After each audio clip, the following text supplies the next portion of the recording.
Hello, I am at Chickamauga battlefield in Fort Oglethorpe, Georgia.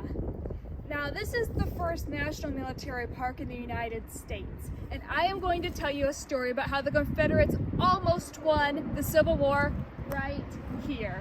But first I'm going to give a little bit of background information. So the Revolutionary War has ended and the Civil War has begun because Abraham Lincoln proposed the Emancipation Proclamation to end slavery, but some of the Americans didn't like that.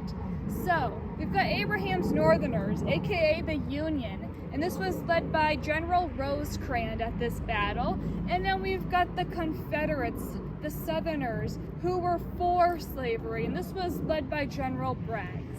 So there's General Longspear or whatever came here with his Confederates at the time and split the Union up because the Union was not ready for this. They were drinking water and relaxing, and the Confederates kind of snuck up on them, and the Union had to retreat.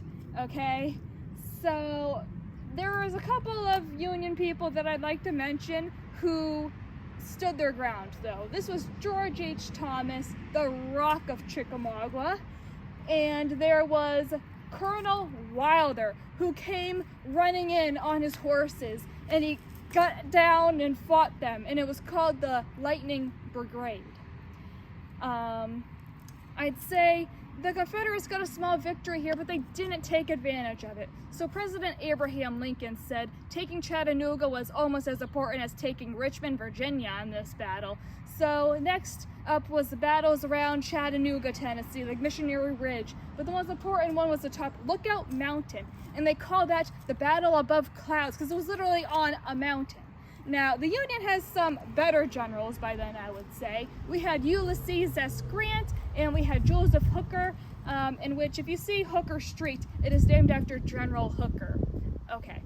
Anyways, so the Union overall won that battle. We were much better prepared, and overall it was the death knell of the Confederacy.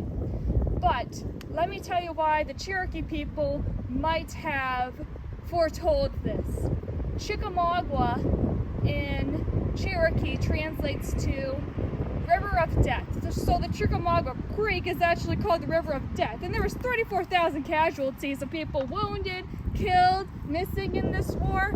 I don't know if it was worth it. Could we have found a better way to end slavery? You know, I hope so.